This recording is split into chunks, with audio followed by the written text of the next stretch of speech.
Começa agora o programa que mantém você bem informado das decisões da Justiça Federal da Primeira Região. Está no ar o Inteiro Teor. TRF da Primeira Região garante a aluno com autismo o direito de ingressar na universidade depois de ter sido aprovado em vagas reservadas a pessoas com deficiência. Servidora com filho autista conquista na Justiça o direito à jornada de trabalho reduzida, sem compensação ou redução de salário. O Tribunal Regional Federal da Primeira Região determinou que uma cliente da Caixa Econômica Federal deve ser indenizada. Saiba por que agora no Inteiro Teor. Fique com a gente.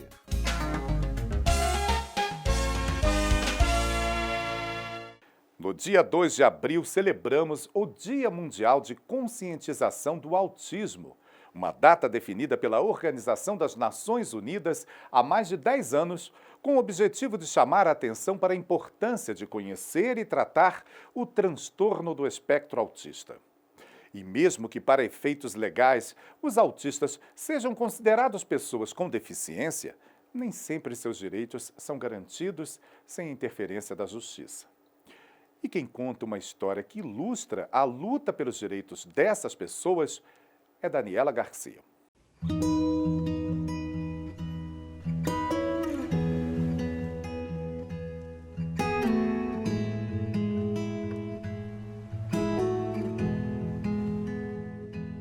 No início, Bernardo se desenvolveu como qualquer outra criança, mas com pouco mais de um ano, começou a dar sinais de que havia algo diferente. Até um ano de idade, eu me desenvolvi normalmente como qualquer outra criança.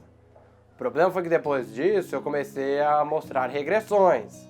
Passei a me isolar mais, parar de interagir tanto com as pessoas, eu parei de balbuciar para tentar falar, comecei a mostrar muitos comportamentos repetitivos. Bernardo só começou a falar aos 6 anos de idade. Ele tinha praticamente todas as características do autismo, mas conseguiu reverter a maioria delas com acompanhamento adequado. O diagnóstico precoce foi bom, porque aí eu tive tempo para conseguir reverter sintomas incapacitantes. As sessões de psicanálise me ajudaram bastante. Conversar e interagir com o Alfredo e a Ida me foi muito útil.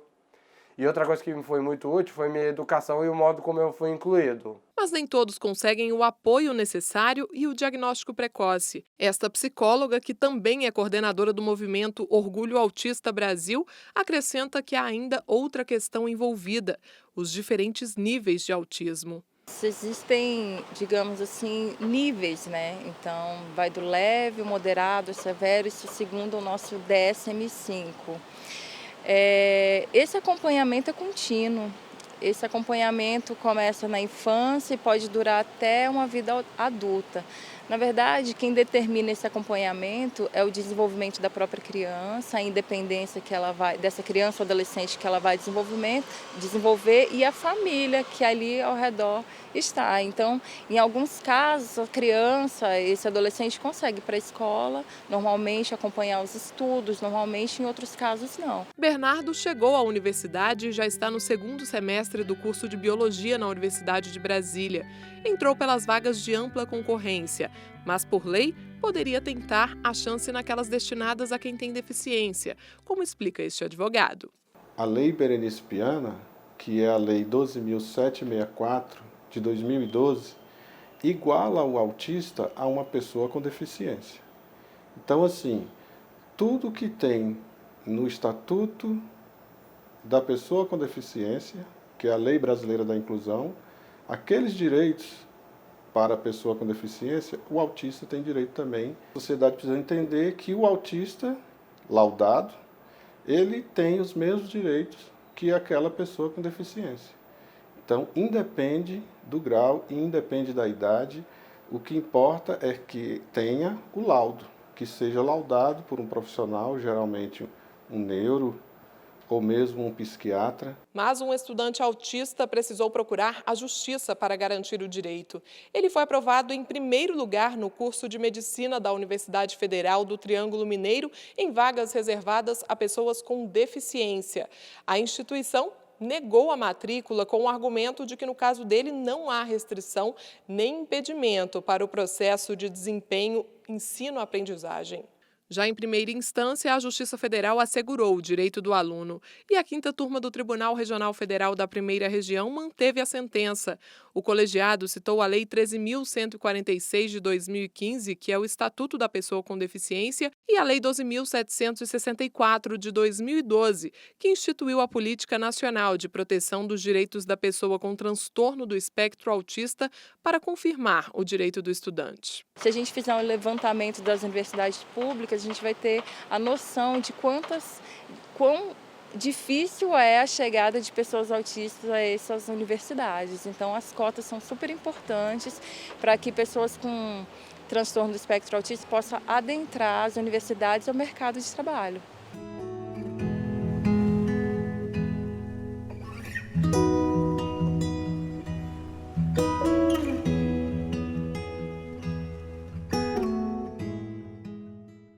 Decisões como essa estão no nosso portal. Acesse www.trf1.jus.br. E veja a seguir uma história envolvendo a busca pelo direito de se dedicar ao desenvolvimento do filho autista. E ainda, cliente da Caixa Econômica deve receber indenização por falha do banco. É daqui a pouco, aqui no Inteiro Teor.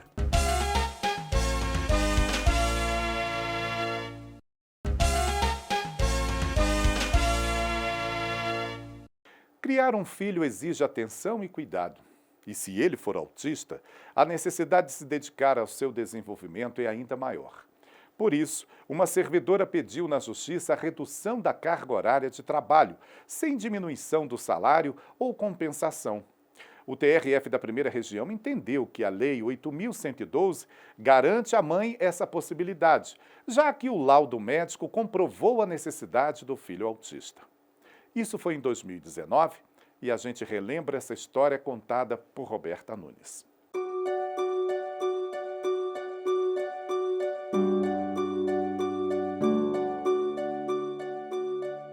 Um mundo diferente, em que o cheiro, o sabor, o barulho são percebidos de outra forma. Quando a gente fala de autismo, a gente fala de um transtorno comportamental, de uma criança que tem uma funcionalidade diferenciada, que funciona de forma diferente de nós. Realidade que a Vanessa conhece bem. Quando o filho Lincoln fez 2 anos, foi diagnosticado com o espectro de autismo, um universo totalmente novo para ela. Existem comportamentos que ninguém nem sabe explicar. Você organiza uns e aparece outros diferentes. Então ele via uma porta vermelha de emergência, ele ficava travado nela, não queria sair. Isso me dificultava nos shoppings, nos lugares, né? Porque as pessoas olhavam, que isso, né? Que falta de educação, que menino birrento. Ela só não imaginava que Lincoln ia precisar de toda a sua dedicação. Quando ele era pequenininho, eu tive muita dificuldade nesse processo do meu trabalho. Porque ele tinha momentos que ele não dormia, passava acordado, não tinha sono, entendeu? Então ele dormia, por exemplo, 3 horas da manhã. Quando é 5 horas da manhã já está acordando, né? E você tem que estar de olho na criança o tempo todo, né? Se a gente tivesse condições assim, o certo seria mesmo, mais indicado seria parar e se dedicar total, porque é muita dedicação. Para poder cuidar melhor do filho, a Vanessa precisava de mais tempo. Foi aí que ela, como servidora pública, recorreu aqui à Seção Judiciária do Distrito Federal. Ela, que trabalhava 7 horas por dia, pediu para ter a jornada de trabalho reduzida para 4 horas, sem a necessidade de compensação e nem de redução de salário. Só assim, ela teria condições de acompanhar o tratamento do Lincoln. Em primeira instância, o juiz aceitou o pedido da servidora. Para ele, a questão envolve o direito à vida e à saúde, além da dignidade da pessoa humana, que são garantidos pela Constituição Federal.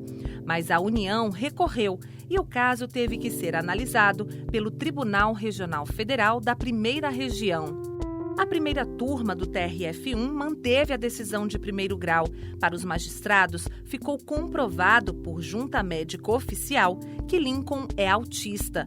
O artigo 98 da Lei 8.112 de 1990 garante à mãe a possibilidade de fazer o horário especial sem a necessidade de compensação.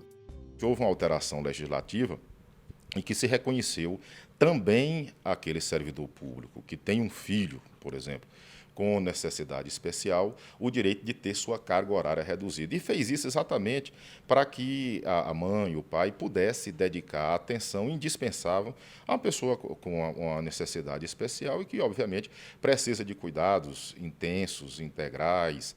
Dados da Organização Mundial de Saúde mostram que, atualmente, existem quase 70 milhões de autistas no mundo. No Brasil, a estimativa é de 2 milhões de casos, muitos ainda não diagnosticados.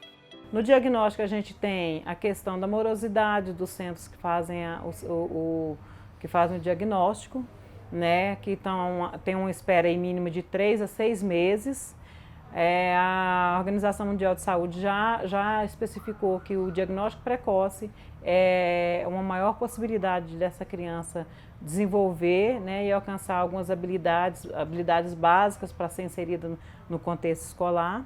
O presidente do movimento Orgulho Autista Brasil, o MOAB, diz que um dos piores problemas do autismo no Brasil é a falta de conhecimento.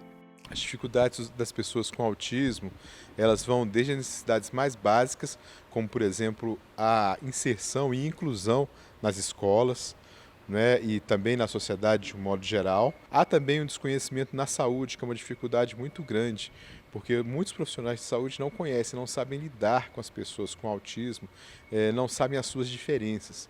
Para essa psicopedagoga, esses desafios só podem ser superados com o apoio da família. Que as terapias não se restringem somente a nível clínico, somente a consultório.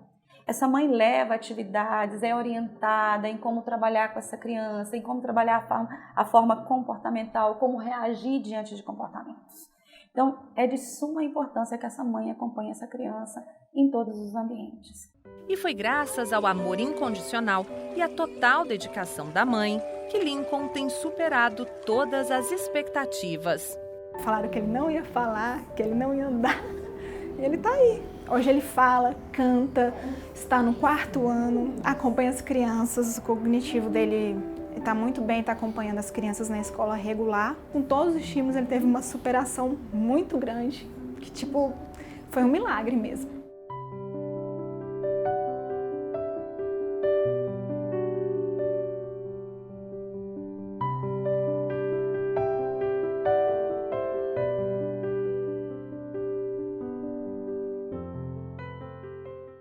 O anúncio da Caixa Econômica Federal é claro.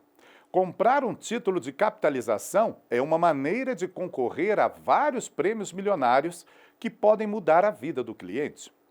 Mas e se você descobre que comprou o título, mas não concorreu? Foi o que aconteceu com uma cliente que procurou a Justiça Federal e foi indenizada. Confira com Ana Paula Souza. A 6ª turma do TRF1 condenou a Caixa Capitalização, Sociedade Anônima e a Caixa Econômica Federal ao pagamento de indenização por danos morais e materiais a uma cliente que comprou um título de capitalização e não foi incluída na base de dados como participante dos sorteios mensais e especiais, conforme estabelecido no contrato do título Caixa Cap. A cliente aderiu à capitalização pagando R$ 500 e deveria participar de sorteios mensais, especiais e também do chamado super sorteio oferecido pela seguradora. Mas um ano após assinar o contrato, ela descobriu que, devido a uma falha no sistema, a sua proposta não havia sido enviada e que, por isso, não tinha nenhum título cadastrado em seu nome. O caso foi analisado sob a relatoria do desembargador federal Daniel Paes Ribeiro. Para o magistrado, não houve dúvida quanto ao dano causado à autora, já que títulos de capitalização viabilizam a participação em sorteios e garantem o resgate do valor ao final do período, acrescido de correção monetária. Ele ressaltou que as empresas não cumpriram o combinado com a cliente. O relator foi acompanhado pela turma, que determinou que a consumidora seja indenizada por dano moral em R$ 5.000 pela frustração de não ter participado dos sorteios previstos no contrato. Esse foi o Inteiro Teor, com notícias sobre a Justiça Federal da Primeira Região. Fique com a gente no nosso portal e também nas redes sociais como Facebook, YouTube e Instagram. Até o próximo programa. Tchau!